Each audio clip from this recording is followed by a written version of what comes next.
Hi guys, welcome to our YouTube channel Bong views. আমি শিলাজিৎ। আমি সুদীপ্তা। আপনারা যারা এখনো পর্যন্ত আমাদের চ্যানেলটা সাবস্ক্রাইব করেনি তারা প্লিজ এক্ষুনি আমাদের চ্যানেলটা সাবস্ক্রাইব করে নেবেন আর নোটিফিকেশন বেল অল করে অন করে নেবেন পরবর্তী ভিডিওগুলোর জন্য নোটিফিকেশন পেতে। আর যারা আমাদের চ্যানেলটা সাবস্ক্রাইব করেছেন তাদেরকে অসংখ্য ধন্যবাদ। আর পছন্দ হলে অবশ্যই ভিডিওগুলোকে লাইকও করবেন। তো আজকে আমরা নিয়ে চলে এসেছি আবারও একটি ইসরায়েল প্যালেস্টাইন রিলেটেড ভিডিও নিয়ে। আজকের ভিডিও টাইটেল হচ্ছে ইসরায়েলের সাথে নেই ইহুদিরা, নির্মমতা শেষ চান তারা, এবং চ্যানেল হচ্ছে যমুনা টিভি। তো টাইটেলটা খুব শকিং লাগলো, কারণ ইহুদিদের দেশ হচ্ছে ইসরায়েল, অথচ তারাই সাপোর্ট করছে না। তো চলুন দেখে নিই ভিডিওটা। আর ভিডিওটা যদি কপিরাইট ক্লেমের জন্য ব্লক হয়ে যায় তাহলে সম্পূর্ণ ভিডিওটা আপনারা আমাদের ফেসবুক বা ইনস্টাগ্রাম পেজে পেয়ে যাবেন। আর ফেসবুক বা ইনস্টাগ্রাম পেজের লিংক আপনারা আমাদের ডেসক্রিপশন বক্স আর ফার্স্ট কমেন্ট থেকে পেয়ে যাবেন। তাহলে চলুন সবাই মিলে ভিডিও দেখা শুরু করি। ইসরায়েলি নিপীড়ন বন্ধে প্লাকার্ড হাতে ফিলিস্তিনিদের পক্ষে এই জমায়েত। তবে অবাক করার বিষয় হলো সহমর্মিতা জানাতে আসা এই মানুষগুলো ইহুদি ধর্মাবলম্বী। ইসরায়েল হামাস সংঘাতের জেরে পক্ষে বিপক্ষে গোটা বিশ্বেই চলছে বিক্ষোভ। তবে বিশেষভাবে নজর কাড়ছে বিশ্বের ইহুদি সম্প্রদায়ের মধ্যে রাষ্ট্র ইসরায়েলের প্রতি ক্ষোভের বহিঃপ্রকাশ। স্বাধীনতাকামী সংগঠন হামাসের হামলার জেরে ফিলিস্তিনিকে হত্যার ঘটনায় চরম ক্ষুব্ধ তারা। নেতানিয়াহু প্রশাসনের নির্মম আচরণ কোনোভাবেই মানতে পারছেন না।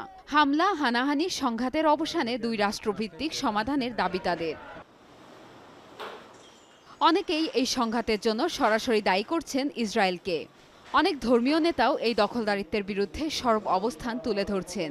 বলছেন ইহুদি ধর্মে সহিংসতার নেই কোনো স্থান। হত্যা, চুরি, দখলদারিত্ব, শোষণ এবং অন্যের ভূমি দখল ইহুদি ধর্মে পুরোপুরি নিষিদ্ধ। তারা ধর্মকে নিজেদের স্বার্থে ব্যবহার করছে। আমরা ভাগ্যবান যে এখানে দুশ্চিন্তা করার মতো কোনো পরিস্থিতি নেই। শান্তিতে উপাসনা করতে পারি, কারণ জীবনে শান্তি থাকলে প্রার্থনাও সুখকর হয়ে ওঠে।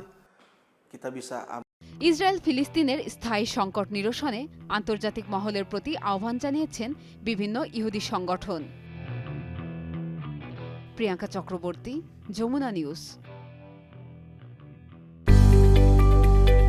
দেখলাম একটি ভিডিও, সংক্ষিপ্ত ছিল কিন্তু অ্যাকিউরেট ছিল, অবভিয়াসলি যমুনা টিভি, এবং ইনফরমেটিভ তো ডেফিনেটলি ছিল। তো এখান থেকে আমরা একটা খুব মানে বলে না যে আলটিমেটলি মানবিকতার জয় হয়। তো মানে আমরা যেভাবে যে ধর্মে যেভাবে মানে ধর্মের প্যাচ মানুষকে ব্রেন ওয়াশের কাজে লাগানো হোক না কেন, যে কোনো ধর্মে বলছি আমি, মূল সার কিন্তু একই থাকে। কখনো কোনো ধর্মই আমার মনে হয় না যে মানবিকতার বিপরীত কিছু শেখায়। তো সব ধর্মে শান্তি বা ধর্মের পথে চলার কথা শেখায়। এক্স্যাক্টলি, শান্তি, ডিসিপ্লিন, সহৃদয়তা, সৌভ্রাতৃত্ববোধ, ঐক্যবোধ, এগুলোই শেখায়। এবং সবকিছুর ওপরে হচ্ছে মানব ধর্ম। তো এখানেও আমরা সেটাই দৃষ্টান্ত দেখতে পেলাম, যেখানে ইহুদিরা নিজেরাই কিন্তু এই যুদ্ধ বা এই অনাচার বা এই অ্যাটাকস, এই সমস্ত কিছুর বিরোধিতা করছে, এবং তারা সবকিছু একটা ওই রিলিজিয়াস প্রোপাগান্ডা টাইপের বলতে চাইছে, এবং যেটা আমরাও বিশ্বাস করি, যেখানে ইহুদি মুসলিম ব্যাপারটা হয়ে গেছে। কিন্তু আসল যে মানবিকতা বা আসল যে সাধারণ মানুষ, তাদের যে লাইফ রিস্ক, তাদের জীবনযাপন, এই সমস্ত কিছু কিন্তু অনেক তুচ্ছ হয়ে গেছে এখানে। তো এটাও কিন্তু আমরা এখানে দেখতে পেলাম। এবং এখানে ইসরায়েল সরকারের যে বর্বরতা তার বিরুদ্ধেও আর কি ইহুদিদেরই প্রোটেস্ট দেখা যাচ্ছে, কারণ তারা অনেকাংশে অমানবিক হয়ে যাচ্ছে। এবং তার সাথে সাথে তাদের হিব্রু বাইবেল যেটা রয়েছে ধর্মগ্রন্থ, সেখানে আপনার উল্লেখও রয়েছে যে অন্যের জমি দখল করে আর কি নিজের জমি করা যাবে না, বা এই যে শান্তির পথে থাকা বা অন্যকে আঘাত না করা বা তাদের প্রাণ না নেওয়া, এই জিনিসগুলো আর কি উল্লেখ রয়েছে। এবং সুদীপ্তা যেটা বললো সেই ঘটনাটা সেই একই রকম। এবং আমরা সকলেই জানি যে ইসরায়েল বর্তমানে যে মানচিত্র প্রকাশ করে তাদের পুরোটাই হচ্ছে প্যালেস্তাইনের মানচিত্র। এবং প্যালেস্তাইনের মানে যখন তারা মানে দ্বিতীয় বিশ্বযুদ্ধের পর যখন ইহুদি রাষ্ট্র গঠিত হয় ইসরায়েল, তো তখন তাদের আয়তন ছিল একটুখানি। দীর্ঘকাল ধরে তারা মানে প্যালেস্তাইনের মানচিত্র দখল করতে করতে করতে করতে প্যালেস্তাইনদের মানে সংকীর্ণ আর কি মানচিত্রে পরিণত করেছে এবং নিজেদের একটা হিউজ এলাকা দখল করে নিয়েছে। তো সেটা কিন্তু তাদের বাইবেলের পরিপন্থী, মানে হিব্রু বাইবেলের।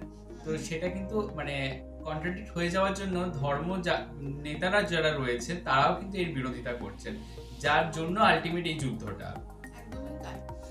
তো দেখা যাক, মানে এটাই আমরা যে ভিডিওটা দেখলাম, এটা খুবই লেটেস্ট একটা ভিডিও। এবার জানি না এর পরে কি হবে, বা মানে শান্তি আসবে নাকি এরপরে আরো খারাপ থেকে খারাপতর দিকে যাবে, পুরোটাই হচ্ছে মানে ভবিষ্যৎ বলবে আর কি, কিছু বলার এবং নেই। তার সাথে এই ব্যাপারটার জন্যই কিন্তু বিশ্বের মানে ইনক্লুডিং আমাদের ভারতবর্ষ আজও পর্যন্ত ইসরায়েলের সাথে মানে সামরিক বলুন বা অর্থনৈতিক এই সম্পর্কগুলো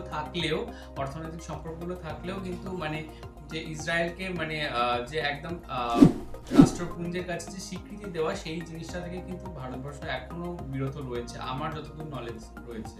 এবং তার সাথে এরকম তো ইসলামিক কান্ট্রিগুলো তো রয়েছে, আর তার সাথে অনেক আরো দেশ রয়েছে।